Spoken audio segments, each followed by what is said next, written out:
صلوا على محمد وآل محمد.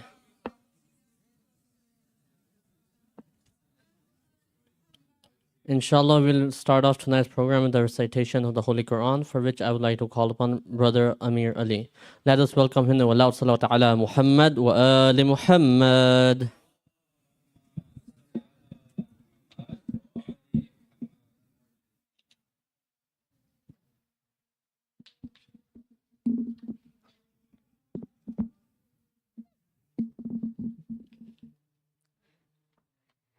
أعوذ بالله من الشيطان الرجيم. بسم الله الرحمن الرحيم. والسماء والطارق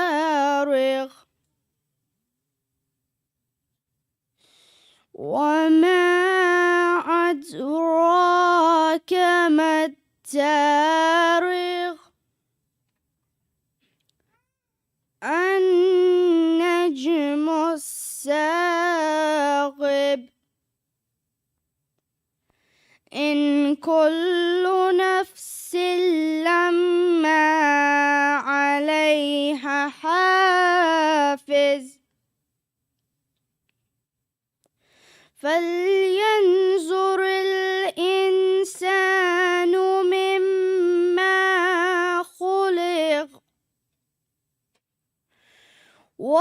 والسماء والطارق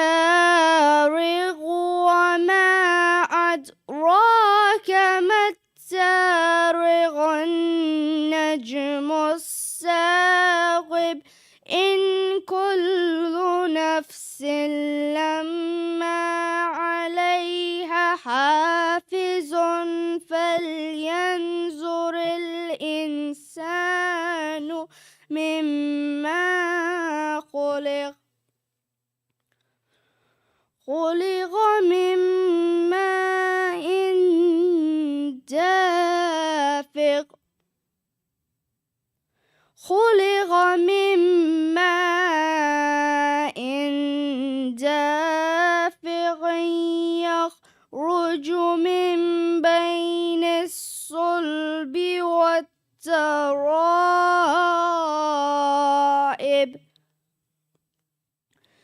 إنه على رجعه لقادر يوم تبلى السرائر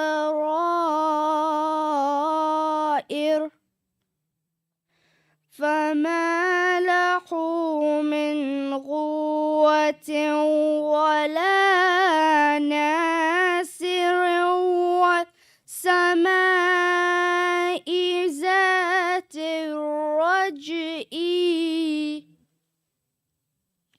والأرض ذات الصدع إنه لقول فصل وما هو بالحزن إنهم يكيدون كيدا وأكيد كيدا فمهل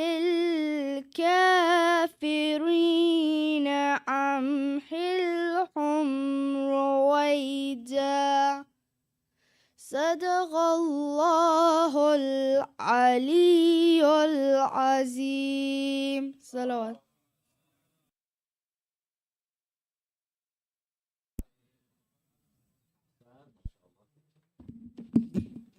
Thank you for that beautiful recitation. Let us have a loud salawat for Brother Amir.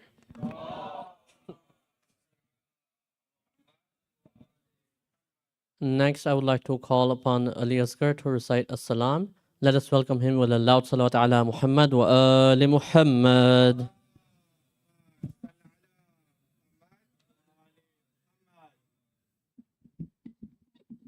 بر محمد وآل محمد صلوات.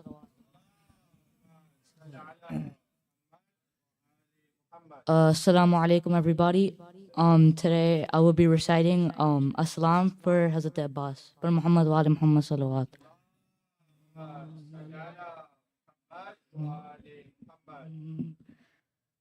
اس سے ظاہر ہے جہاں پر تیرا رتبہ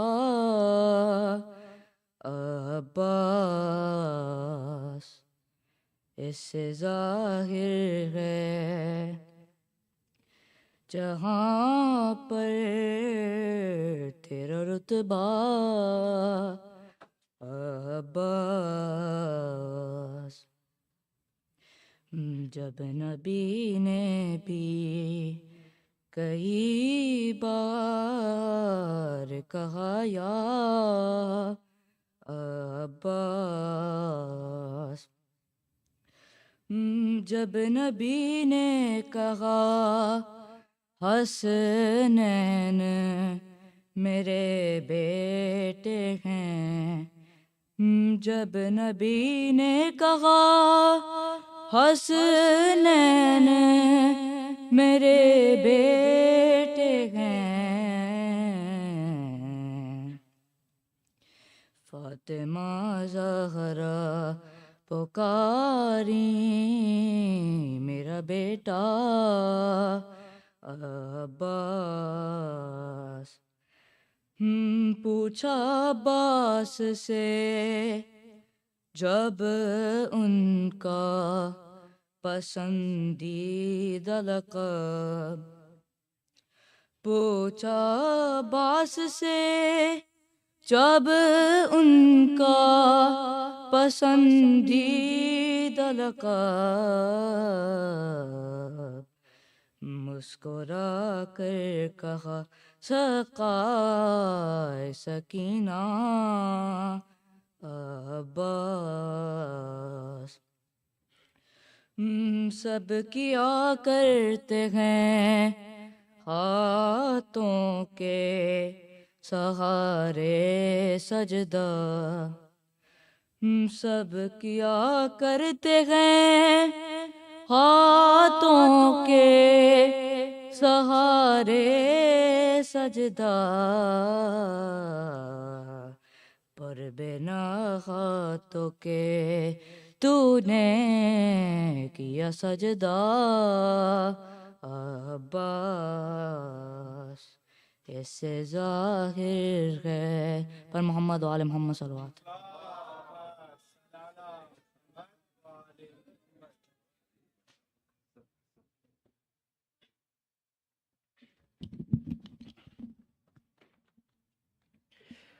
Thank you for that beautiful recitation of the salam. Let us have a loud salawat for Brother Ali Asghar.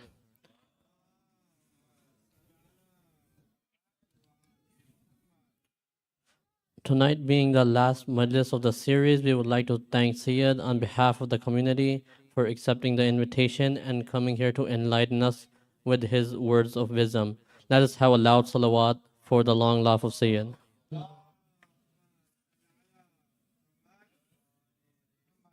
And please do not forget to donate as you walk out the hall. Without your donations, none of these programs, this whole center that is running, none of would it be possible without your contribution. Not to mention that we are also constructing the Al-Zahra hall right across this building. So whatever donation that you give to the center, it's going towards improving the community. And inshallah, tonight we will be having a Q&A right after the majlis, similar to the one how we had it 2 days ago. The QR codes have been sent out already through the flyers. And those of you who have not gotten the flyers, we have the QR codes printed on paper. So those of you who will be here, they can ask the questions using the QR code and slido.com. Please recite a Surah Al-Fatiha for all the members of the community who have passed away, who are once here and not, who are here before us. Not to mention Al-Khoei, Imam Khomeini, Sayyidul Muqawamat, the Shahadat of Gaza, Palestine, Iran, Iraq, and the Shahadat throughout the world, your marhumin, and all those who were once present in our community. And before the Fatiha, loud salawat ala Muhammad wa ali Muhammad.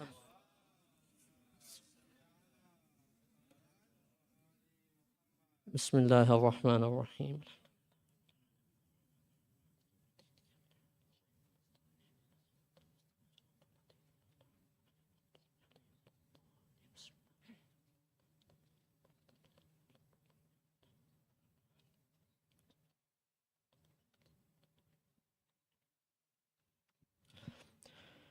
And inshallah, once again, we will be having the Q&A right after the Majlis. So those of you who are interested, they can stay back. Without further ado, I would like to request Sayyid Muhammad Hassan Alsherra to enlighten us with his words of wisdom. And let us welcome him with 3 loud salawat ala Muhammad wa ali Muhammad.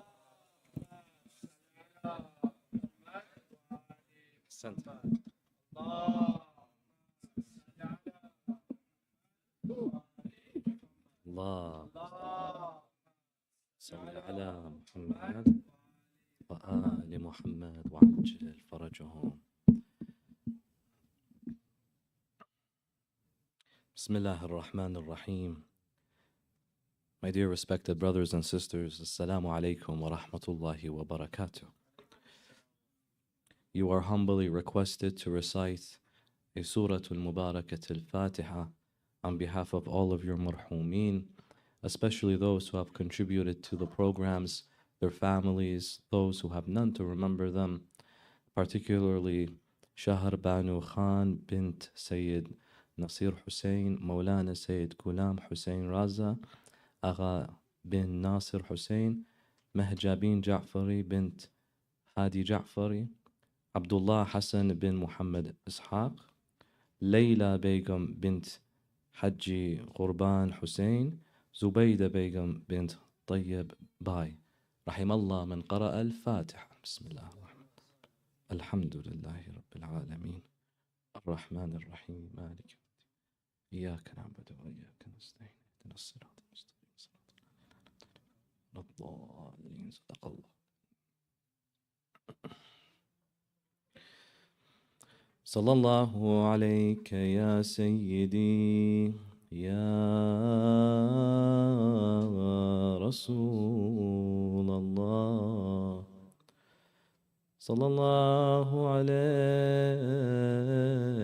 يا مولاي يا أبا عبد الله. يا رحمة الله الواسعة ويا باب نجاة الأمة. غريب يا مظلوم عطشان كربلاء.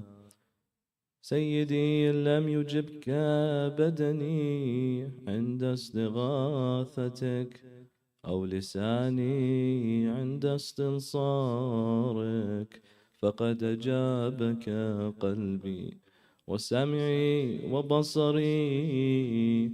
لبيك داعي الله لبيك لبيك يا أبا عبد الله لبيك. ما خاب من تمسك بكم وأمنا من لجأ إليكم يا سادتي ومواليا. يا ليتنا كنا معكم فنفوز والله فوزا عظيما. All together for the last of our nights in our majalis. Bismillah. Assalamu ala al-Husn wa ala Ali ibn وعلى أولاد وعلى أصحاب الحسين خصوصا سيدي ومولاي قمر بني هاشم كفيل الهواشم. السلام عليكم جميعا يا شهداء كربلاء ورحمة الله وبركاته. عظم الله أجورنا وأجوركم بمصابنا بإمامنا زين العابدين. May Allah extend to all of you the warmest of condolences on the martyrdom and shahadat of the adornment of worshippers, the master of prostrators, Ali ibn al-Hussein, salawatullahi wa salamuhu ala. Amma ba'd. Allah subhanahu wa ta'ala says within the Holy Quran, Bismillahir Rahmanir Rahim, ولا تحسبن الذين قتلوا في سبيل الله أمواتا بل أحياء عند ربهم يرزقون آمنا بالله صدق الله العلي العظيم. Please illuminate your hearts and bless this majlis with a very loud salawat.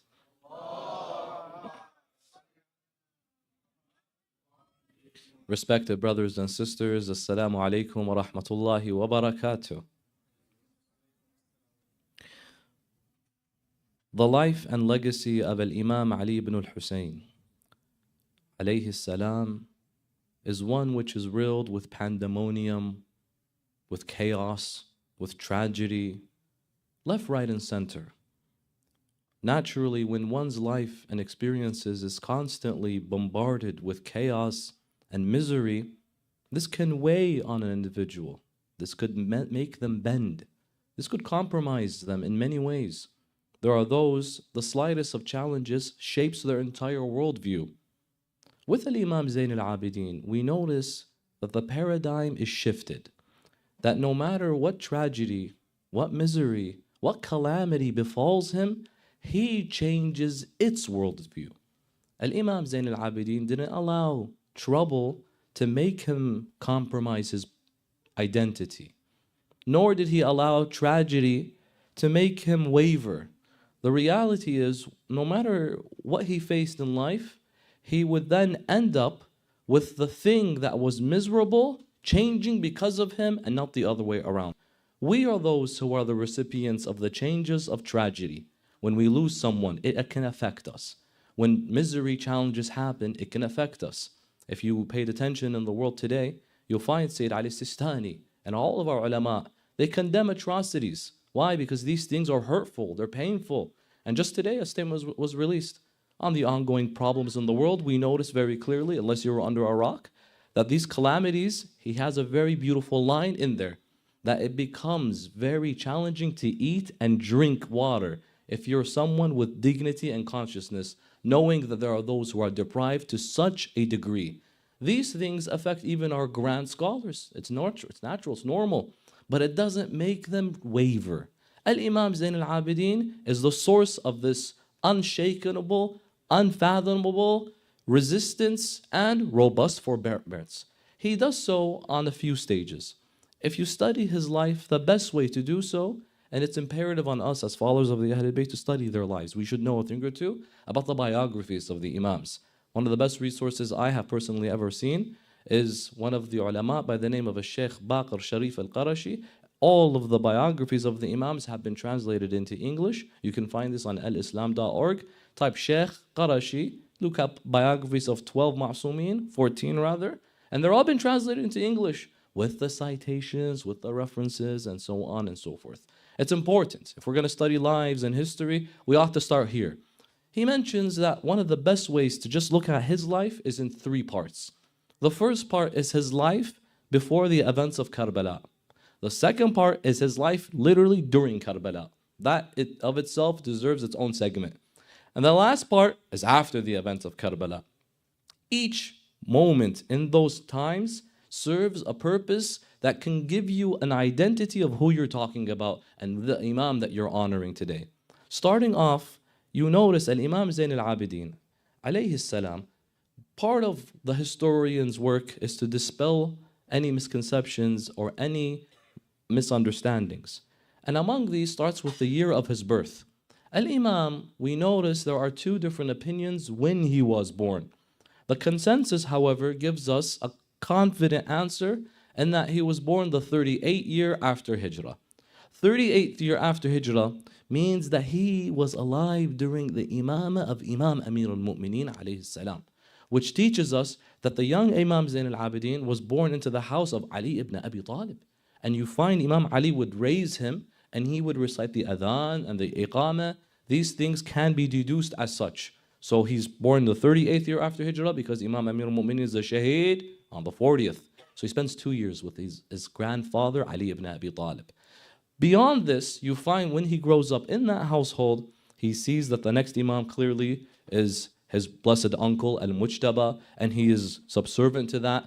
But in our aqidah, in our theology, as Shia, we believe every one of the Imams and members of the 12 Ma'sumin, they were from the very start of their creation ordained as Imams. However, their purpose and fulfilling that role becomes publicly obvious upon the death of the previous Imam. This is to say that you could have two Imams alive in one time, but one of them is the Hujjah. I remember watching a debate between a non-Shia versus a Shia, and they're really going at it, like very much, vehemently. Which, by the way, don't waste your time if you're going to debate and just scream at each other's faces. That's not a debate, that's just an argument.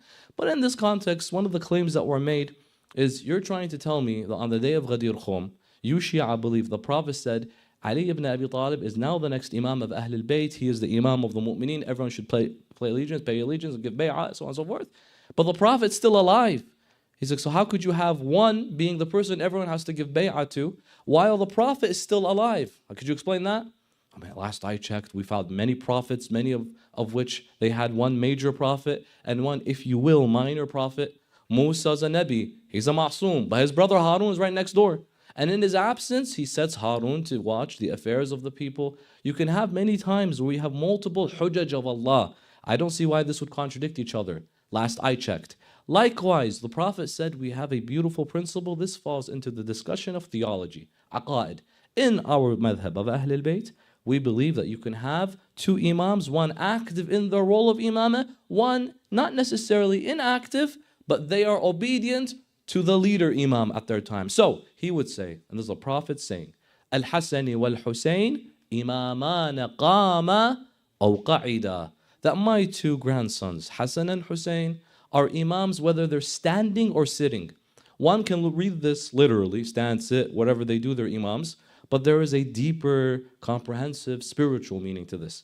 That whether one is active and up in the role of Imamah or is not, they're still Imams. Which means what? That just because Imam al-Hassan is the Imam, even to his brother Imam al-Hussein, no matter what Imam Hussein does, that's still a hujjah upon you, even though the major Imam is still active. So during the life of Rasulullah, who's the Imam? Rasulullah. But Ali ibn Abi Talib, is his worth any less than whether he's before or after? No, it's the same thing. So whatever he says, does, acts, is still legitimate for us to have to be obedient to, whether they're standing or sitting, i.e., whether they're active in their role or not. In this case, you find Imam Zainul Abideen is surrounded in a house with three other Imams. Imam Ali ibn Abi Talib, Imam al-Hassan alayhi salam, and Imam al-Hussein alayhi salam. And he's also Imam. So there was a time period he had four alive at one time. Just in this glimpse of a moment in history. This has a major impact. During that time period, he was born to, obviously we know the father very well, but his mother comes with a unique message to give society. During the expansionism, I remember, I swear, and this is my personal own experience, visiting one of the maraji and the ulama, I was asked to deliver this question. You know, when people say asking for a friend, and so I was doing this. He's like, if you meet that marja, ask him this question. I'm like, it's a pretty good question. So it's asking for you, but I'd like to know as well. So I asked the marja deen in what is called Islamic expansionism, when conquests happen just after the Prophet dies, right? This caliph goes there, this one dispatches men to conquer Persia, this one goes there. There was a lot of bad that happened. Like what? Many people may have had Islam forced to them. So how can we, but at the end of the day, it did do the job to serve Islam. It spread. Khalid ibn al-Walid, he conquered Egypt and he went south of that as well. Yeah, he can conquer, but he slaughtered so many innocent people, people that didn't give recognition, people that refused, people with the sword. Can we say Islam spread by the sword then, in this context? Marja Deen says to me, he says, Sayyid, no matter what happened in any time period, in any Islamic expansion, if it was not done under the eyes of an Imam Ma'soom, you cannot hold Islam accountable for any atrocity that happened. We would be the first to condemn any innocent lady having her right taken, anyone whose land is taken, any individual who was slaughtered because they didn't say the kalima. He's like, we are the first to condemn those. And that's why if Ahlul Bayt, it was not done under their eyes, we also condemn. So I agree with many who might say that, listen, we don't like how Islam spread to this part of the land. Says why? Because, well, the means doesn't justify the ends. They slaughtered until they controlled it. I'm the first to condemn that, because had we held on to Ahl al-Bayt and had we made sure that they were the ones calling the shots, you would see people entering Islam out of love. By the way, there was a country that entered Islam out of love for Imam Amir al-Mu'mineen, and not a single drop of blood was spilled. It was one country, Yemen. Yemen, until today, mashallah, lovers of Ahl al-Bayt. How did this happen? The Prophet sends Khalid once again. And why does he send people who he knows are lousy in the affairs of diplomacy and politics and negotiating and trying to convince others to Sallu ala Muhammad wa ala Muhammad.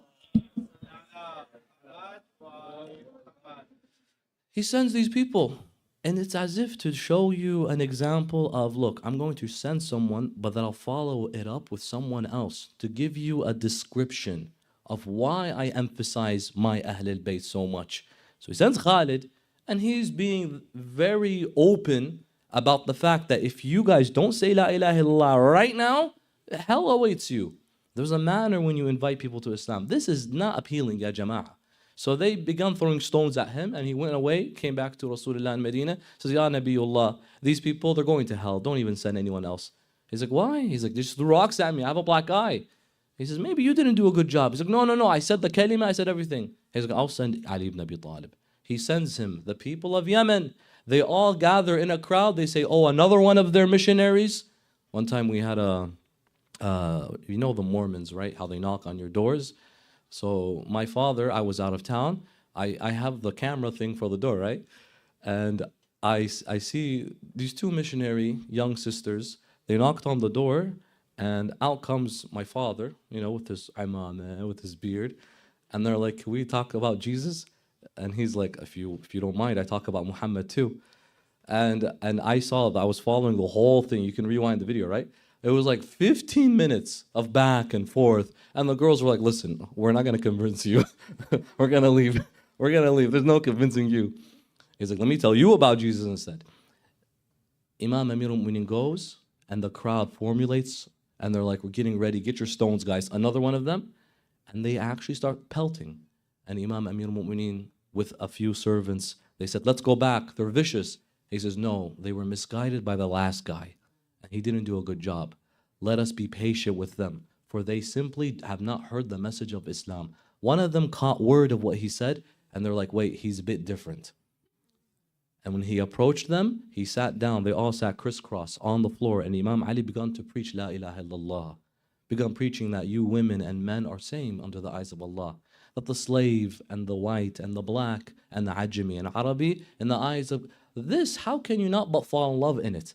How can you not? Until today, they built a masjid called Masjid Ali ibn Abi Talib, and it's still standing till today in Yemen. That's called Masjid Ali ibn Abi Talib, and they have what is called Sahifat Ali ibn Abi Talib, which is a Quranic manuscript that is the oldest Quran manuscript to date, that it comes down to the time of exactly the life of the Holy Prophet of Islam, and they call it Sahifat, and it's to say that the Imam Amir al-Mu'mineen himself handwritten this. They have it on display currently in Sana'a, Yemen, in Masjid Ali ibn Abi Talib. It's the only country that entered Islam out of the love for Ahl al-Bayt alayhim as-salam. That's how you expand Islam, ya habibi. Not by holding a sword or holding a spear or holding a whack-a-mole or anything like that. You come to people, ادعو إلى سبيل ربك بالحكمة والموعظة الحسنة وجادلهم بالتي هي أحسن. The call to the way of your Lord with wisdom. Yelling, screaming, speaker's corner, Hyde Park, looking like you're about to eat someone alive. That's not hikmah. It's not موعظة حسنة. It's موضع سيئة قبيحة. It's ugly. It's just a vicious yelling, screaming match, and then the title is Shia gets destroyed today. That's what your goal was. Your goal wasn't to guide others. I would appreciate if you actually want to guide me. Maybe I'm following something off. Give me what you have. But not like you making me a thumbnail thing and then just using me as content. Oh, your niyyah wasn't lillah azza wa jal. It was lil YouTube subscribers.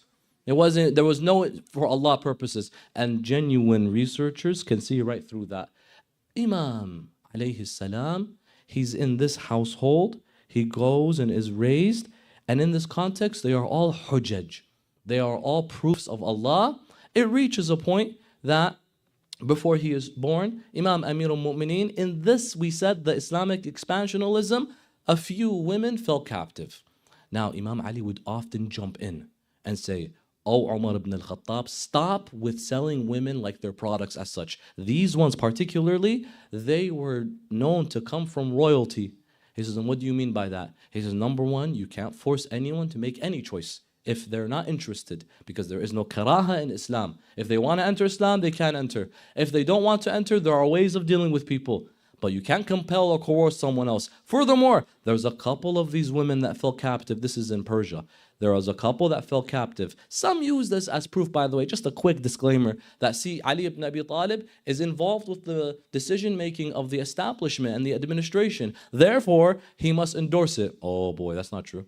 Because when we get involved on a local, municipal, national, international level, does that mean I endorse every single decision that was ever made from the dawn of the inauguration of the place to the end of times? La.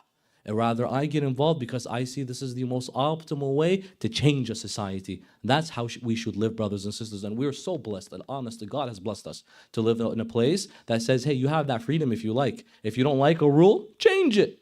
Make something different. What are you different than Nabi Yusuf?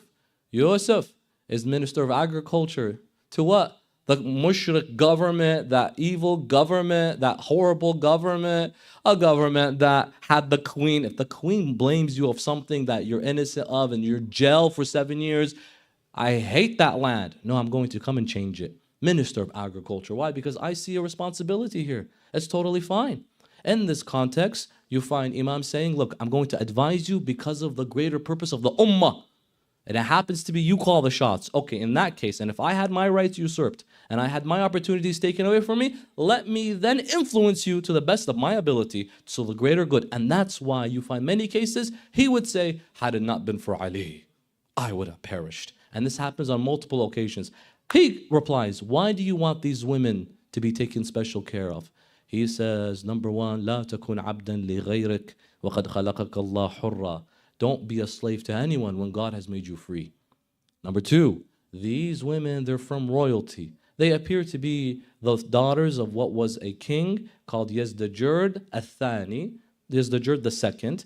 These are historical people, and they're his daughters, about 3 of them. And what could you say on the Day of Judgment, O Caliph, when Allah says, when they complain, that we lived a life of royalty, and look what Islam did to us. Islam never brings people down. Islam only brings people up. And in this case, they're going to say Islam brought us down because we did nothing wrong. We just fell captives of war. And so he's like, what do you propose, Ya Ali ibn Abi Talib, Ya Abul Hassan? He says, let them decide their future. Look at the... We see, when you don't accept Imam Amir al-Mu'mineen, you lose these things. He's just another guy in history. But when you see these and you combine with that, that's my Imam, it makes you so honored, Wallahi al-Azim. He says, so what do you say? Let them choose. One of the daughters says, I decide I would like to embrace this faith, but I want to choose whether I get married or not. And I choose, there's a man, if he's interested, I see him pray, and I see him respect others, and he's not dealing with people with bad akhlaq. She points at Muhammad bin Hanafiya, Muhammad ibn Abi Bakr. He was a Shia, lover of Ahlul Bayt, and she marries him. The second sister, she says, I will only marry a God-fearing man if there is ever one now. And they said to her, there's no one more God-fearing than Al-Hussein ibn Ali. And she says, if that's the case, let me see him. She sees Imam Hussein and she says, I'm interested in having him as my husband. She marries Imam al-Hussein, and from this union, they have Al-Imam Zainul Abideen. When they have Imam Zainul Abideen, this shows that the Imam is part foreign and part Arabic and Arab. Ajami, Farsi on one side maternally, and Banu Hashim paternally. In this case, the problem is she gave birth to him and died in childbirth. So Al-Imam Zain al-Abideen's mother died a shaheeda, because we believe a lady who dies in the process of giving birth dies on the ranks of the Shahadat. But just before she died, when she was pregnant and due, she says to her husband, Al-Hussein, salawatullahi alayh, she says, Ya Aba Abdullah, the thing is, I'm interested in changing my name. Her name was Shahra Banu. Shahra Banu means Sayyidatu Nisa in Farsi, the leader of women of her time. Shahra Banu of her land. And she's like, I'd like to change it. Like, what do you want to change it to? She's like, Shahr Zanan. So what does that mean? It's the leader of just her area, of the women of just that area. She says, why? It's because Sayyidatu Nisa is Fatima al-Zahra alayhi salam. And I don't feel I'm worthy to share a same name in this regard. Moving on, this shows you her loyalty and love for Ahlul Bayt. She dies giving birth as a Shaheeda. Imam Zainul Abideen is raised by his stepmothers. Imam Al-Khoei alayhi salam, he has other of these wives. You know the mother of Al-Akbar, known as Layla. He has many of these spouses. Rabab as well, the mother of Sukaina. He has some of these wives that are there. Imam Zainul Abideen is likely the case that Layla raises him. So she raised both Akbar and Zainul Abideen. Now this is information for you to take and move on with. And you think to yourself that Layla is associated with who only? Al-Akbar. No, she's also the mother and stepmother of Imam Zainul Abideen. And you would think she's his mom exactly. Why? Because a hadith narrates that Imam one day is sitting down and he's having a table spread, a meal, with his stepmom. And she begins to eat. And he's just sitting down looking at the food. This is a teenager, Imam Zainul Abideen alayhi salam. And she says, my boy, why don't you eat with me? This is not his real mom. This shows you that your stepmom is your mom, Habibi. She's mahram to you. She loves you the same way. Sometimes we see that, no, you're not my real mom. And so the mannerism doesn't need to be upheld as it usually.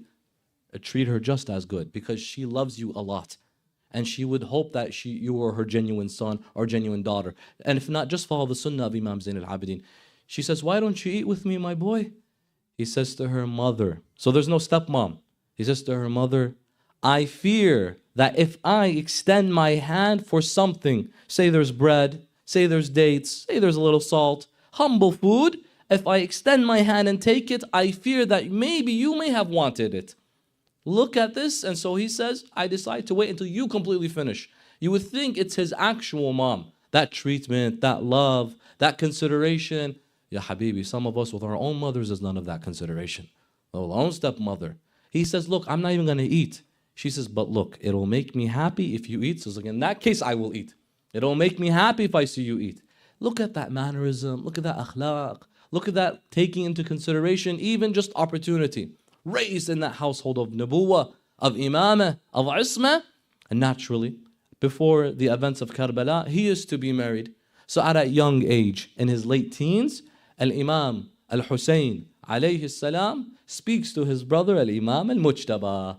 And he says, what are your thoughts on marrying your daughter Fatima? Imam Al-Hassan has an eldest. Her name is Fatima bint Al-Hassan. To my son Ali ibn al-Husayn. طبعا Imam Zainul Abideen is second eldest of Imam Ali, Imam al-Husayn's children. I've heard someone say that my poet says to me Ali al-Akbar is 18, so Imam Zainul Abideen has to be older. La, he's called al-Akbar for a reason, right? Because Imam al-Husayn would name all his children Ali. So he has to differentiate and distinguish. One is Akbar, one is, Al-Asghar. You heard about Al-Asghar. But because we need to also distinguish them, okay, Ali Zainul Abideen, Ali al-Akbar, Abdullah, Al-Radi', Asghar. So you have these. But the order of things goes as such, that he first has Ali al-Akbar from Layla, then he has Imam Zainul Abideen, then he has Ali al-Asghar. These are the sons of Imam al-Husayn. Taban, he has more daughters than he has sons. If you've ever studied the nuclear family of Abu Abdullah, it's a very beautiful layout. He has 3 sons, then he has a set of daughters. The youngest, according to Shaykh al-Mufid, is Fatima al-Alila. Al-Alila or al-Sughra. Once again, you see the pattern now. Ali, Fatima. But you have to distinguish them. Fatima al-Alila. She stays behind in Medina and doesn't accompany Abu Abdullah. He then has a Sayyida Rabab. Some brothers and sisters conflate Rabab with Sukaina. Ruqayya. He has Sayyida Ruqayya and he has Sukaina. They're not the same people. They're different. Ruqayya, we know, is buried in Halab, in modern-day Syria. May Allah bless those around her shrine from the lovers of Ahlul Bayt and grant us her ziyarah when things are easier, inshallah. Ruqayya, we know from history that she left this world at a very young age. He has this Ruqayya. from one of his wife by the name of Ishaq. Ishaq, she is the daughter of Talha. You know the famous Talha. Imam al-Hussein marries her. She may be from a man who went to war against his dad. But he says, but she is a mu'minah. So from one bad tree, you can have a good apple, as we've been saying for the last few nights. So I'm not going to judge you. And by the way, this is something Rasulullah taught. That just because she may be affiliated with someone not nice, doesn't mean anything. You judge them based off of their merit. And so he married Habiba, daughter of Abu Sufyan, Jamil, this and that. Because they were different. They were much different. I judge you based on you, not who your dad is. This Ishaq, she gives him, according to traditions, Ruqayyah. Then from her, he has a daughter named, as you know, Sukaina. He has another daughter by the name of Fatima al-Kubra. So he has these four: Sukaina, Ruqayyah, Alila, Fatima al-Kubra. Fatima al-Kubra marries Imam al-Hassan's daughter, a son by the name of Hassan al-Muthanna. Muthanna in Arabic means dual. And he had a son with Imam al-Hussein's daughter, Fatima al-Kubra, by the name of Hassan as well. So he's dual Hassan. His son as well as Hassan, they call him Hassan al-Muthallath. Hassan the third, son of Hassan the second, son of Hassan al-Mujtaba alayhi salam.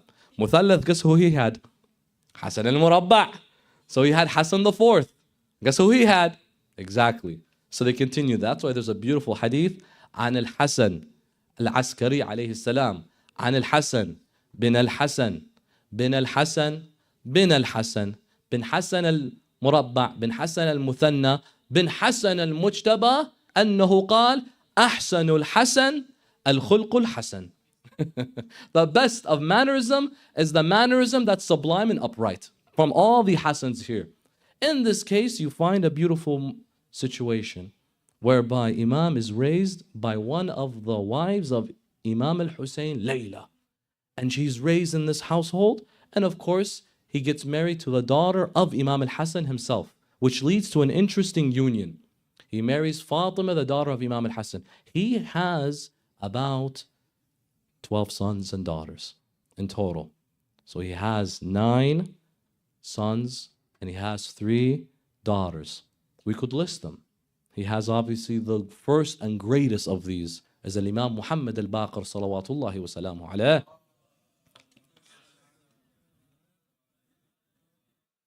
He then has Zayd al-Shaheed.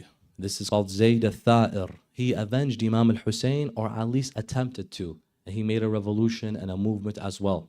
He had a few daughters as well, and he had other sons. And some of these came also from a second wife that was gifted to him by al-Mukhtar al-Thaqafi. And so these were the circumstances at the time. Ahlul Bayt, if they could, they would have changed some of these circumstances of how the system of captivity works. But they tried their best to teach people, this is not how you operate. We'll show you the best way to do so in conduct.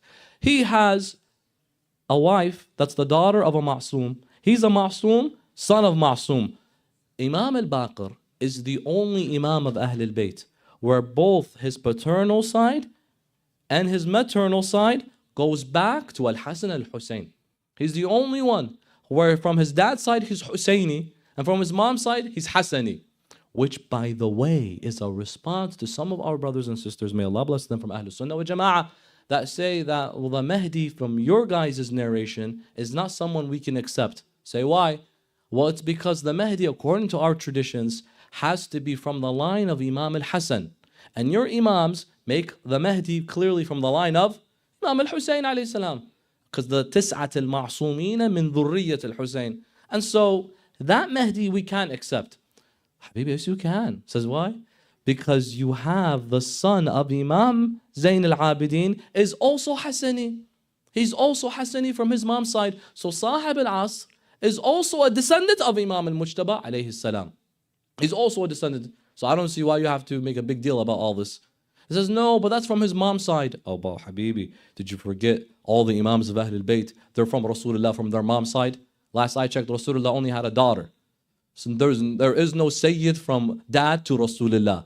There's only one, Imam Amir al-Mu'mineen, because he's the nafs of Rasulullah. You can make that as an exception. But every single Sayyid today, like, Sayyids can't be Sayyids unless the dad. That's true now. But in reality is, the first Sayyids, Hassan and Hussein, their grandchildren of their grandfather maternally only, because they're the sons of his daughter. He has only one surviving daughter, alayhi salam. So people, by the way, I get this a lot. I have to, the rant is now kicking in, so be careful with what I say. I am not responsible for the next few words. So many people like Sayyidina, mashallah. You guys are Sayyid. Who's a Sayyid here? Raise your hand. Huh? Oh, you're very proud of yourself. Yeah, compliment. Good. You did nothing and you got that. Good job. Like, but I should be proud. Yes, you should be very proud. You should be honored. You should, behave better. You, mashallah, have a family that's really noble. But that doesn't guarantee you anything. That means nothing. Someone once told me, he's like, Sayyids, it's like we are the wizards and everyone else is muggles. I was like, stop, bro, stop. Just, who cares? Who cares? It's like, Abu Lahab was a Sayyid. Allah, Abu Lahab. It's like, no, but you have to be related to Rasulullah. No, technically not. He's be from Banu Hashim. Banu Hashim. You know Hashim, you know who that is, right? Mohammed bin Abdullah. Sallu alayhi ba'ala aswatikum. Bin Abdul Muttalib bin Hashim. So if you're from Banu Hashim, you then, yes, can be considered. Oh, Abu Lahab is a Sayyid. There are some Sayyids out there, mashallah. There are some Sayyids out there, la ilaha illallah. What's going on over here? So this doesn't guarantee you anything, ya habibi, okay? It's just a big deal. This and that title. It's all names, it's all this. But if you can, mashallah, combine the best by saying, look, I want to bring honor. I have a lot of standards. Good. If not, some of the best non-Sayyids, you find Malik al-Ashtar, Salman al-Muhammadi. Salman became a Sayyid. But Salman became an honorary Sayyid. Salman Farisi is like, no, you're Muhammadi. Salmanun minna Ahl al-Bayt. So it's like, you can get to a place. That means, by the way, are there those who are Sayyids, but they can lose their title? If one can become from the Ahl al-Bayt, then I very much imagine some can get out of the Ahl al-Bayt. All that matters is, inna akramakum indallahi atqakum. The best among you is the one that's most God conscious. All of these things are nice, but at the end of the day, this is who's best. That's why we have a narration, one of the most profound of narrations, where Imam narrates to us that he heard from his father, that he heard from Imam Amir al-Mu'mineen. So the sanad is beautiful here. That one day, Imam alayhi salam, Amir al-Mu'mineen, during his khilafah, when he was a khalifa, he rules only for 4 years and about 8 months. Not long. But in 4 years and 8 months, there's a difference between when you have an Imam calling the shots publicly, internationally. He's making the political... You find he changed society and optimized it from the far west of Egypt to the far east of modern-day Sindh and Khorasan and India. All of this was under his control. Not one war happened except from the battles of the ones you know about. Nahrawan, Jamal, Siffin. Any other battle never happened, never took place. Why? Because all the lands know his right, except a few riffraffs here and there. On top of that, you read الطبقات الكبرى لابن سعد, who is a Sunni narrator and a Sunni scholar. He narrates that كانت الناس تحت حكومة علي عليه السلام يأكلون البر ويشربون ماء الفرات وينامون في الظل. That people under the era of Imam Ali's rule were able to eat bread, meaning everyone had food to eat. No one was homeless. People had the access to the water. These are inalienable rights. And ينامون في الظل, they would sleep under shades. Someone had at least something to sleep on. Imam Ali would never tolerate injustice. The hadith goes as such. He would give from the treasury because he had a surplus and influx, mashallah. Imam Amir al-Mu'mineen, he knows not to do any corruption. He knows how to remove corruption. So you have what? An influx of money coming into the treasury. He said, what do we do with all this? He would say, do two things. If the influx is monetarily, once a Jum'ah every week, I will distribute it like this, just for free. Here, eat, take. If it's food, then we have to give it to people who are hungry. He said, what if we run out of people that are hungry? He said, are you serious? We run out of people that are hungry? It's like, yeah, from Egypt to India. There's no one hungry? No one's asking for khums. That was the indicator. That people would ask, hey, can anyone help me from the zakat or khums? It reached a year that Imam Ali eradicated poverty, such that he was the one who said, لو كان الفقر رجلا لقتلته. Had poverty been a man, I would have killed him. Yeah, Ali, not you would have. You killed poverty. No one in the 4th year said, I need khums. I'm a recipient of khums. No one said that. He would say, then what do we do with all this extra surplus of food, of wheat? He would say, if the human beings are full, guess who you take it to now? Take it to the animals. Take it to the animals. He takes the wheat and he says, go to the hills. Brothers and sisters, pay attention to this one. Go to the hills on the outskirts of the Muslim lands. And say, do what with that, Ya Abul Hassan? Throw the wheat and seeds that are there on top of the hills. Why would you do that? He says, so that if someone passes by my khilafah, they'll say, how astonishing. Not even the birds went hungry under the Khilafah of Ali ibn Abi Talib. And that's in 4 years with 3 civil wars, with backstabbing and betraying. Insha'Allah, under the dawlatin kareemah, تعز بها الإسلام وأهله وتذل بها النفاق وأهله of صاحب العصر والزمان عجل الله تعالى فرجه الشريف. We will see the abundance of khair open up in front of us. Even if there are wars and there are battles, look at what you do when you hold on to the thaqalain, my dear respected brothers and sisters. When it came down to distributing from the treasury, you find Imam alayhi salam, he stands, he's the one who does it too, by the way. He's not giving orders, you do this, you do that. He does if it's too much that he can't fulfill all in one time. But as a leader, your job is to lead. You're not a boss sitting in the back calling shots. You stand in the front. That's why he would fight in the wars and also make decisions. That's why he would say, hey, distribute food, and he would take food. And that's what makes him so astonishing. I can't.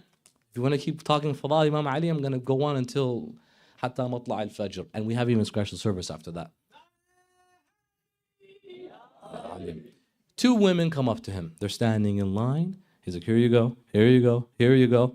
And the lady comes and says, Ya Ali, wait, I have an issue. What? Do you want more? She's like, no.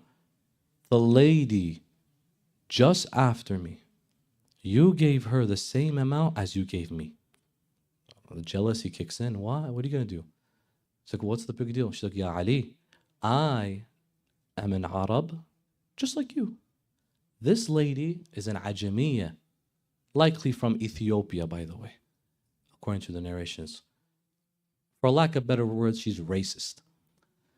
She's like, Ya Ali, you gave her the same amount as you give me, and I am from you people, segregation, where is it? Civil rights, how come? Or the lack thereof. Ya Amir al-Mu'mineen, Ya Abul Hassan, give me more at least, or don't give her the same. You just equated us. Imam looks at her, he's like, what can I tell you? And so if it was me, that's why only Imam Ali can do these things. It's like, are you serious? You want to be racist? I'm giving you your haqq, I'm giving her haqq. Imam Amir al-Mu'mineen addresses her, this racist lady, by giving her poetry. This poem is so remarkable. It's so incredible in its depth. He basically breaks down the human identity. And he says, do you want to know when you say you're better than someone else? Let me tell you who the human really is, what the insan is. He would begin and follow me line by line. He would say, An-nasu, people, min jihati tamthil, from the example that they are, akfa'u, akfa' walam yakul lahu kufuwan. There is none in similitude. So الناس من جهة التمثيل أكفاء. People, as far as their examples go, they're all the same. Why? أبوهم آدم والأم حواء. Their dad is Adam and their mom is Hawa. Black, white, Baba, you're all the same. Your mom is one, your dad is one. Yeah, but I'm from this family, I'm from this tribe. الناس من جهة التمثيل أكفاء أبوهم آدم والأم حواء نفس كنفس. This soul is just like that soul. وأرواح مشاكلة. And spirits that are different, but the soul is the same. وأعظم خلقت فيها وأعضاء. And bones were made inside of you, and organs as well. وإنما أمهات الناس أوعية. And rather, mothers are just vessels. Don't say my mom is from this family. She's a vessel that gives birth. That's all she is in regards to the biology and the process. إنما أمهات الناس أوعية مستودعات وللأحساب آباء. And your hasab and nasab and your lineage can come from your dad. ما الفضل إلا لأهل العلم إنهم. That the only type of grandness a human can have is for the people of knowledge. على الهدى لمن استهدى أدلاء. Because they are on the path of guidance and they're guiding other people. That's who stands out in my opinion. وقدر كل امرئ ما كان يجهله وقدر كل امرئ ما كان يحسنه وَلِلرِّجَالِ عَلَى الْأَسْمَاءِ أَفْعَالُ. And what makes a person valuable is what they're able to fulfill when they promise. الرِّجَال, men, they are those who to their words always fulfilling. Imam Ali is now dividing people, that this makes a person greater than another by ilm. And this, meaning being true to your promise. If you're trying to be someone of value, you say, I promise, and you fulfill. Otherwise, if you do that, it depletes in the eyes. وَضِدُّ كُلِّ إِمْرِئٍ مَا كَانَ يَجْهَلُهُ. And the antonym of every human in existence is what they're ignorant of. وَالْجَاهِلُونَ لِأَهْلِ الْعِلْمِ أَعْدَاءُ. And those who are ignorant to those who are intelligent are at war. وَإِنْ أَتَيْتَ بِجُودٍ مِنْ ذَوِي نَسَبٍ. And if you bring a progeny, or if you bring lineage, and you say, my lineage, this lineage, stop. The only lineage that has some value in the eyes of Allah, فَإِنَّ نِسْبَتَنَا جُودٌ وَعَلْيَاءُ. It's the lineage of Muhammad and Al-Muhammad. فَفُزْ بِعِلْمٍ. Oh, racist lady, I encourage you to win by what? فُزْ بِعِلْمٍ. Win by being knowledgeable. وَلَا تَطْلُبْ بِهِ بَدَلًا. When I say this last line, I need your undivided attention. Win using what? Ilm. And do not ask for anything in place for ilm. وَلَا تَطْلُبْ بِهِ بَدَلًا فَالنَّاسُ مَوْتًا. What are we saying? فَالنَّاسُ مَوْتًا. Because why? People they're all dead. فَفُزْ بِعِلْمٍ وَلَا تَطْلُبْ بِهِ بَدَلًا. فَالنَّاسُ, human beings, are all dead. فَالنَّاسُ مَوْتًا وَأَهْلُ الْعِلْمِ أَحْيَاءُ. And the people of knowledge are living. He then concludes with one of the most profound ahadith in existence. He says, الْعَالِمُ حَيٌّ وَإِنْ كَانَ مَيِّتًا وَالْجَاهِلُ مَيِّتٌ وَإِنْ كَانَ حَيًّا. The scholar is always alive. How many scholars, we may have mentioned this before, who they may have died, who may they have left us. How much do we remember them today? It's as if they're living among us, subhanAllah. And the juhal, you're as good as dead to me, habibi.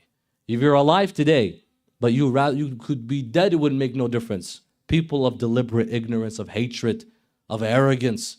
The jahil is dead, even though he is living. Imam Ali says this, I bet you this lady just began to cry. She couldn't continue proceeding with this racist tendency. Imam Zainul Abideen narrated this for us in a beautiful manner. He sees all of this. And that's why it's no surprise, brothers and sisters, that when you see post the events of Karbala, Al-Imam alayhi salam, his role was unique, because we have mentioned a lot that he would see a society lacking in humanity. So he wrote Rasaat al-Huquq. But then he saw society lacking in its God-centricism. So he did the Sahifa Sajadiyya and Ad'iyah. But he also saw something urgent occurring, where now you found Yazid making a host of decisions that Imam Zain al-Abideen has every right not to get involved, but he still gets involved with. What he does are a couple things. Karbala happened in what year? 61st of the Hijrah. The 62nd of Hijrah, Yazid dispatches a group of missionaries and soldiers to go and sack the city of Medina al-Munawwara.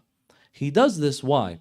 Because after the event of Karbala, it appears to be the case, according to our historical readings, Yazid goes into paranoia.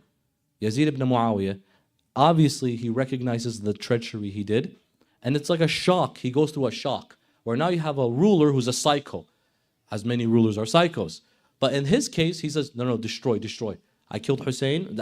I can't even process what just happened. Send Musrif bin Uqba, who is a top commander of his. Musrif bin Uqba, according to one tradition, is a Sahabi, unfortunately. So when some come and tell you all the Sahaba are beautiful, what is this nonsense over here? This man's coming to Medina and he sacks Medina. And he says, collect everyone in Medina, force bay'ah. He's thinking, initially all this was because I just wanted bay'ah from Hussein. And Karbala happened, so he enters psycho panic mode and he says, force it now. Stop asking for bay'ah, just force it. He's still hell-bent on allegiance. So it's like, what do you want? He says, no bay'ah. Make all of the people of Medina my slaves. So he says, get the branding, and I want you to design it, by the way. Design it where it says, Abd la Yazid. Slave to Yazid. Everyone has to get branded on their necks. He sends these soldiers to Medina word reaches Imam Zainul Abideen. You know what this event is called? Waqi'atul Harra. This event is tragic.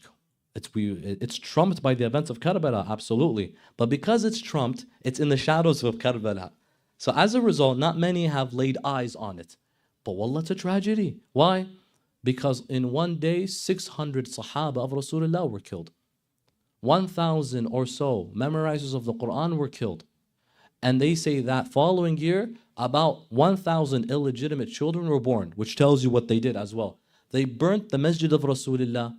They killed many. Jabir bin Abdullah al-Ansari, you know Jabir very well. He goes and he enters the house of Salama. He says, Ya Salama, wife of the Prophet. Salama appears to occupy a position of a very wise lady. She is wise, but she appears to be the source of ilm for people to fall back on. They will come to her and say, we want to consult you. Jabir, very old, but he says, I need her consultation. Salama, what do I do? Do I leave Medina or do I stay behind? She says, if you leave, obviously you'll survive. But if you stay, you'll know what's going to happen. Why don't you leave? He says, if I leave, then I'll look like I ran away and I'll be like I'm a coward. But I can't, I have to stay because I have my family and I can't all just leave. These were his circumstances. She says, then you stay. He's getting consultation from her. The people enter Medina and they exactly brand him on the neck. Abd for Yazid. Imam Zainul Abideen, before this event, he had left Medina because he foreshadowed this. And he built for himself farmland. And he would live in this farmland. Before they entered, the wives of the soldiers that fought Imam al-Hussein, wives of the soldiers that fought Imam al-Hussein, they said that these raging, ravaging men and barbarians are coming. And everyone is subject to being called a slave to Yazid. What will be of our faith? They said to her, Salama. Again, Salama is a source, mashallah. And they come up to her, what do we do? She says, if you want refuge, you have to leave. It's like, where can we go? It's either Medina and then Mecca is far away. And we're a bunch of women, about 400 of them. She said, there's only one man you go to, Imam Zainul Abideen. And he's outside of Medina, far enough where he's built himself a compound basically, and has walls, and he lives there alone. He left Medina to seclude himself for a time being and recite dua and remember the Mawsab of Imam al-Hussein. This would be just for about 2 years. Just 2 years. And he is received by about 400 of who? The wives and daughters of the killers of his father in Karbala. One thing one man can say is Imam Zainul Abideen could easily retaliate. You whose husbands took my family captive, our women captive. You think I want to take care of the women of these people? Imam Zainul Abideen says, anyone deserves and everyone has the right to be protected, and you maybe have a different stance than your husbands. He safeguarded 400 of these women. They all came and were protected because of Imam Zainul Abideen. He could have easily said, go away. Your husbands had a role against my father. He saved. That's Ahlul Bayt, brothers and sisters. Such that Al-Imam Zainul Abideen, he was invited by Musrif bin Uqba. He says, I would like to see him. This man who's protecting people when I'm trying to get their allegiance and become slaves of mine. I want to see him. Imam Zainul Abideen goes and meets him. He meets the commander of Yazid. He goes and he sits with him. And the conversation is not recorded for us, but it appears to have gone for a few hours. At the end of it, we see a glimpse where he says to the Imam, he's convinced. He's like, I will stop. I'll give you what you want. Imam Zainul Abideen says, all I want is you protect the people of Medina. Stop harming them. He's like, I'm done. So he leaves Medina and he goes to Mecca. He goes to Mecca. On his way to Mecca, this mal'un dies. And he goes to Jahannam wa bi's al-masir. But you find Imam Zainul Abideen's role was literally to continue safeguarding Medina al-Munawwara. About 5 years pass. Medina turns into a hub of music, brothers and sisters. Hub of what? Music. That when Yazid, the 63rd year dies, the family of Marwan ibn al-Hakam take over. The Marwaniyun were horrible rulers. Horrible. Just before Marwan takes over, there was a time period of about 2 months. When Yazid died, Khilafah is typically what? Dynasty. And so his son took charge. You know the son of Yazid is called Muawiyah. So he is Muawiyah, son of Yazid, son of Muawiyah. Muawiyah was a Shi'i. History records, if you look at Tabari and others, that the son of Yazid, he was taught by a tutor named Umar bin Maqsus. Umar ibn Maqsus was a Shia. And so without Yazid knowing, this man encouraged and influenced him at a young age to understand the haqq of Ahlul Bayt. Muawiyah, son of Yazid, they came to him and said, we give you allegiance, you're the next Khalifa. He stands up on the minbar in Medina and he says, oh people, oh Muslimin, I condemn and I am completely disassociated from my dad. And my dad's dad, Muawiyah. And he says that this affair, i.e. this Khilafah, belongs to Zainul Abideen alayhi salam. 2 months later, they poisoned him and they killed him. Marwaniyun come into power. Marwan ibn al-Hakam. Al-Hakam, Rasulullah looks at him. This was at the time of the Prophet. He says, Ya Al-Hakam, from you will be a son that will be the furthest this faith has ever seen. Because Al-Hakam never entered Islam properly. And Aisha narrates, when Marwan came, she says, do you know how much I heard Rasulullah do la'na to you while you were still in your father's lineage and not born, when you were in the sulb of your father? She's like, what do you mean? He's like, wallah, I hear him do this in his qunut, Allahumma la'an Marwan wa bani Marwan. You hear in Ziyat Ashura that you send your condemnations at the Alu wa Marwan. Like, who's Marwan? This riffraff right here. Before he was born, Rasulullah did la'na on him. I wonder what you do when he's born then. What he did was he came to charge and he replaced the governor of Medina to someone that was close to him by the name of Uthman bin Sa'id. And this man came forth and he would see Imam Zainul Abideen walk on the streets and he would push him just because for fun. There are some people, they're more powerful. And so they like to exercise their power. So as he would see Imam walk, he would walk by him and just push him like that. There were times he would fall. And then he would stand by him and give la'na to his father to his face. He's not told to hurt him. He's told just to harass him, belittle him. Istazghir. Make sure he's belittled in front of people. He would offend him, he would harass him, he would do la'na to him, he would all these things until Marwan died and he was taken over by his son Abdul Malik bin Marwan. When he was taken over, his son said, we got to change this governor of Medina. This guy's, he's harassing everyone. Not just Imam Zainul Abideen. Everyone is harassing. Change him. But before you change him, make sure you lock him on a wall, chain him. And anyone who he's harmed, let them come and take their revenge on him. So they come to Imam Zainul Abideen. I can imagine Abu Hamza. I can imagine all of them. They said, Yabna Rasulullah, let's go get our revenge against this knucklehead. He's been pushing you, cussing and pushing and bringing music, haram and dancing and merrymaking. Now we take. Imam Zainul Abideen says, let's go. And so when he goes to him, what do you think he did? You're dealing with a man who protected the wives of the killers of his father. He has a higher standard. He goes to this guy chained up on the wall and he says, no, he's going to come and he's going to say and unleash everything at me because I unleashed everything at him. He's getting ready probably for a big punch, a big this, to which all the crowd notice. He's going to take his revenge. Imam Zainul Abideen said, O former wali of Medina, if you're hungry, Zainul Abideen will feed you. If you're thirsty, Zainul Abideen will quench your thirst. O wali of Medina, do you have a debt outstanding? Tell me, Zainul Abideen will take care of your debt. O former governor of Medina, he who used to not take any chance except to harm me, harass me, not waste any opportunity, except to insult me and offend me and do la'na to me and my father straight to my face. Is there anyone bothering you? Zainul Abideen will protect you. The man begins to cry profusely. And he says the line, Allah a'lam hayth yaj'al risalata. God truly knows where he puts his message. Like, I would do this to you and here you come. He's like, that's because we're cut from a cloth of akhlaq, of mannerism, where we don't take out our anger because we see an opportunity as such. That's the Imam that I follow. That's my Imam, not just an ordinary person. But brothers and sisters, we have a standard like no other. We have to honor the standard. And Imam Zain al-Abideen would make it very evident that no matter what I do, I make sure that I perform everything with the eyes of Allah watching me. That let me not be in a position where Yawm al-Qiyamah Allah says, why did you abuse your power? Let me never do this as such. And so he would remind people wherever he goes of what happened to him and his family. He would purchase slaves. This was the circumstance at the time.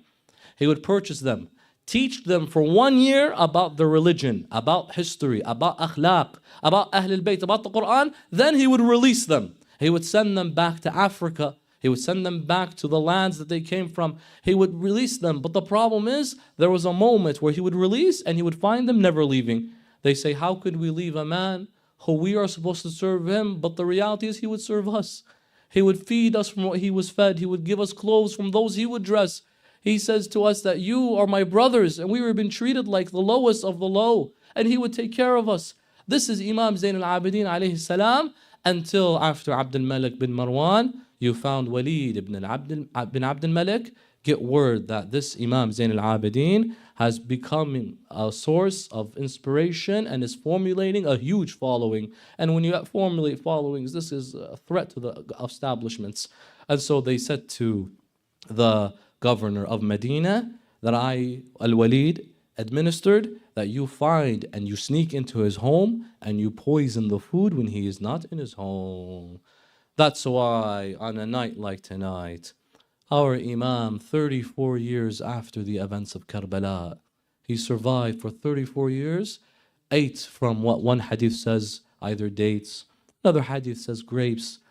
In conclusion, he was poisoned by the evil hakim of his era. And as the Imam takes the first bite, knowing this would be the last of his bites of food in this dunya that has treated him with so much pain, a dunya that didn't give him any right, even though he honored all the rights of others. Imam Zain al-Abideen alayhi salam quickly calls for his son, Al-Imam Mohammed al-Baqir alayhi salam, and he brings him near and then begins to give him his wasiyyah. As Imam Zain al-Abideen alayhi salam feels the pangs of the poison of Walid bin Abdul Malik bin Marwan, Imam Zain al-Abideen begins to give the wasiyyah to his son Imam al-Baqir. He begins to say to him, after instructing him and his siblings that, oh my son, you are the Imam, you will take this responsibility after me. For I have heard through your father, Amir al-Mu'mineen and Aba Abdullah, and through his lover Rasulullah, that there will be 12 of these Imams. Ya Muhammad al-Baqir, indeed you are the 5th of them. And so give your brothers and siblings and my followers that they are to pledge allegiance to you, O my son Muhammad al-Baqir. He then begins to say, Iyak, O my son, be careful not to find yourself in a situation where you are being authoritative over someone who has no authority over them except Allah. من لا ناصر له إلا الله إياك وظلم من لا ناصر له إلا الله عز وجل. Be careful not to be someone who, when he finds himself in power, that there are those who have none to seek and beseech except Allah. You are to be like all of them. You are to be on their same level, and they are to see you as not as an authority, but as one from among them. This is the beautiful wasiyyah and will of Imam Zain al-Abideen. Look how considerate it is for others and their well-being. And then he begins to say, oh my son, I request from you, unlike your father Abu Abdullah al-Hussein, I request from you to shroud me on my death, to give me the salah, to bury me the halal Islamic burial, And just for you to know, your father lay on the ground 3 days, none of this was given to him. Al-Imam Zainul Abideen begins to give him wasiyah after wasiyah until Imam al-Baqir throws himself over the chest of his father. And then Imam Zain al-Abideen begins to cry and cry profusely. He looks at his father and he says, Father, this is not of you to cry so much. It's only in a few minutes you will be united with Aba Abdullah, my father, Zainul Abideen. It's only a couple minutes you'll see Rasulullah. Oh my father Zainul Abideen, it's only a moment you will be united with Fatima al-Zahra alayha salam. Just patience and you will endure all that you wait for. Imam Zainul Abideen alayhi salam says, I do not cry, for these are moments of joy. Rather, I cry that you are now on my chest. But I recall the one who was on the chest of Abu Abdullah al-Hussein. How lovely it is that my son in my final moment is with me. Whereas in my father's final moments, the evil and wretched one was on his chest. Al-Imam Zain al-Abideen, the pangs of the poison surrounded his body. To which he said, Bismillah wa billah wa ala millati Rasulillah, La ilaha illallah, Muhammadun Rasulullah. And he extended his feet and closed his blessed eyes and returned to Allah, a shaheed al-mazluma, غريبا مسموما. Imam al-Baqir alayhi salam takes his father to be washed. As he is washing his body, he notices the bruises on his back. And he begins to place the water down and he begins to cry. And they say to him, what's happening? He says, I see the chains of Karbala, how they left the mark so deep on his back. Despite that, it's still not compared to what happened to Abu Abdullah alayhi salam. For you know, he laid on the ground and Umar bin Sa'ad called out, O horse riders of Allah, irkabi wa dusi ala sadr al-Hussein. March and trample over the chest of Abu Abdullah. Imam Zain al-Abideen says, I heard the breaking like it was wood snapping. I look and I see it was my father, Abu Abdullah. When you go to Karbala, inshallah, you will find where the Imam is killed. It's different from where he is buried. That's because the horses of Banu Umayyah kicked him around. لا حول ولا قوة إلا لله العلي العظيم. وسيعلم الذين ظلموا أي منقلب ينقلبون والعاقبة للمتقين. اللهم إنا نسألك وندعوك باسمك العظيم الأعظم الأعز الأجل الأكرم. Brothers and sisters, as our last night concludes and wraps up, we will have also a Q&A afterwards. Please do continue to look forward for the events that are happening here to revive the cause of Muhammad and Al-Muhammad. Let this not be the last of our times. We gather under the walaya and the mahabba of the Ahlul Bayt. Let us recite the name of Allah 10 times. لشفاء المرضى وكشف الهموم. بسم الله الرحمن الرحيم. يا الله يا الله يا الله يا الله يا الله يا الله يا الله يا رحمن يا رحيم. اللهم بفاطمة وأبيها وبعلها وبنيها فرج عنا يا Allah. Brothers and sisters, let's conclude by reciting أمي يجيب المضطر لشفاء المرضى, for those that we have mentioned, for those who have sponsored every single night.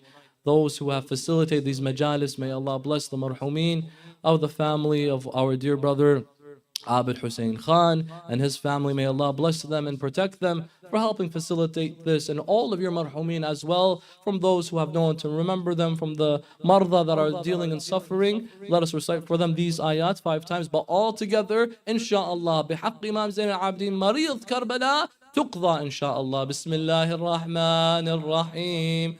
أما يجيب المضطر إذا دعاه ويكشف السوء. أما يجيب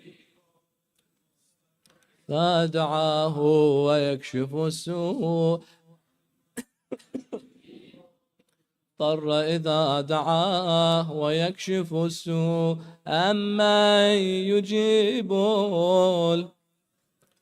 دعا ويكشف السوء. أما يجيب المضطر إذا دعاه ويكشف السوء. اللهم اكشف السوء والبلاء عنا يا الله. اللهم المرضى المنظورين شافي وعافهم يا الله. اللهم من كان له حاجة فاقضي حاجته يا الله.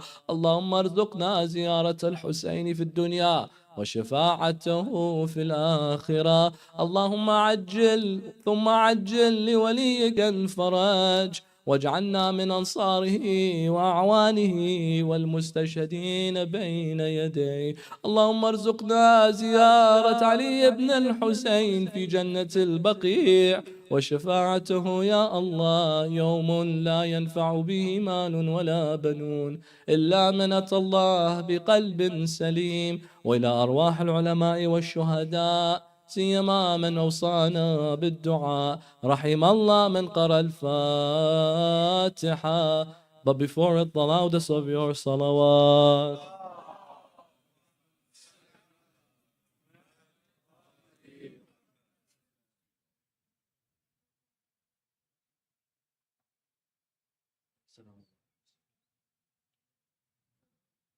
ماتم الحسين يا حسين يا حسين يا حسين يا حسين يا حسين يا حسين يا حسين يا حسين يا حسين يا حسين يا حسين يا حسين يا حسين يا حسين يا حسين يا حسين يا حسين حسين الغريب الغريب الحسين حسين شهيد شهيد الحسين حسين الغريب الغريب الحسين حسين شهيد شهيد الحسين حسين الغريب الغريب الحسين حسين شهيد شهيد الحسين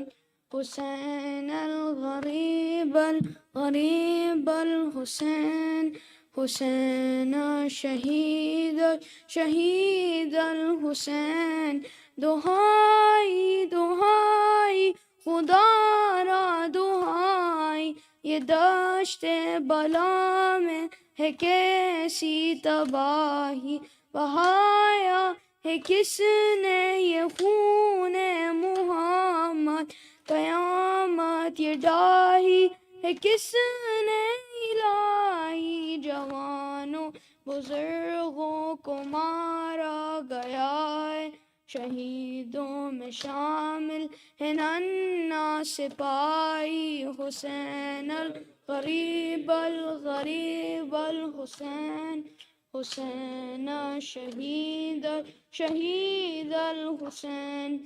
کیا جشن برپا یوں اہل حواس نے، عیدوں کے لاشوں پہ ڈھنکے بجائے، جلا ڈال آل محمد کے خیمے، سکینہ کے منہ پر تماچے لگائے، جو بیمار تھا उसका बिस्तर न छोड़ा, नबी ज़ादियों पर भी दुर्रे चलाए। हुसैन अल गरीब अल गरीब अल हुसैन, हुसैन शहीद शहीद अल हुसैन। रब कर वो चिल्लाए शबीर बेटा, लहू में नहाए उसर भी जुदा है। तबर किसने मारे सारे बदन पर, ये तीरों पे किसने जनाजा रखा है। कहाँ है मेरा लाल अब्बास बोलो, मैं पूछूंगी उससे ये कैसे हुआ है। हुसैन अल गरीब अल गरीब अल हुसैन, हुसैन शहीद शहीद अल हुसैन। कभी दिल में देती वो माँ को सदाएं, कभी रो के कहती के बाबा कहाँ हो। शहीदों का नोहा था उसकी ज़बां पर, अब किस तरह उसका गम का बयां हो। हमें भी शहादत हो नुसरत की हासिल, खुदारा ज़हूर इमाम ज़मा हो। हुसैन अल गरीब अल गरीब अल हुसैन, हुसैन शहीद शहीद अल हुसैन। हुसैन अल गरीब अल गरीब अल हुसैन, हुसैन शहीद शहीद अल हुसैन।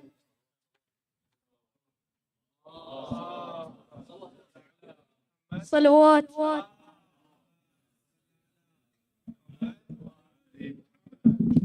توجه زيارة.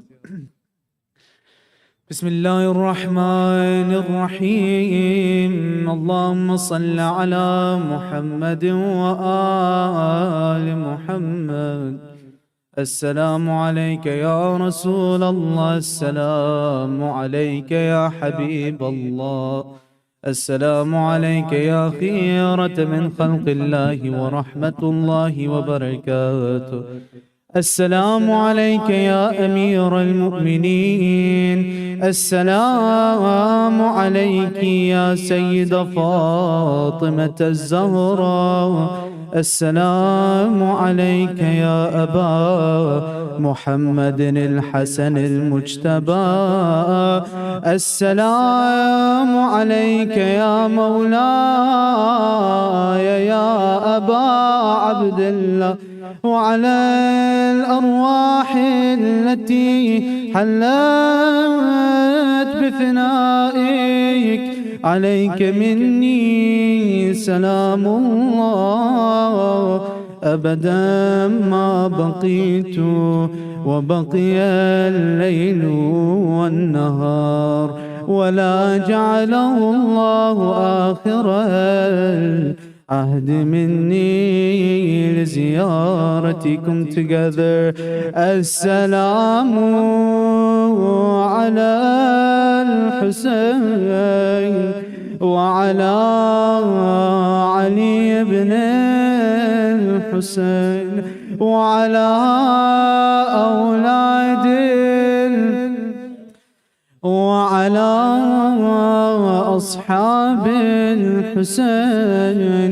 السلام عليك وعلى أخيك أبي الفضل العباس، وعلى أختك الحوراء زينب، والتسعة المعصومين من بنيك علي بن الحسين زين العابدين، ومحمد بن علي الباقر، وجعفر بن محمد الصادق، وموسى بن جعفر الكاظم، وعلي بن موسى الرضا، ومحمد بن علي الجواد، وعلي بن محمد الهادي، والحسن بن علي العسكري، والحجة بن الحسن القائم المهدي، عجل الله تعالى تعالى فرجك، وسهل الله تعالى مخرجك وظهورك، وجعلنا الله من أنصارك وأعوانك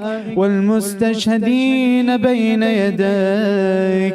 بسم الله الرحمن الرحيم. اللهم كن لوليك الحجة ابن الحسن صلواتك عليه وعلى آبائه في هذه الساعة وفي كل ساعة وليا وحافظا وقائدا وناصرا ودليلا وعينا حتى تسكنه أرضك طوعا وتمتعه فيها طويلا برحمتك يا أرحم الراحمين.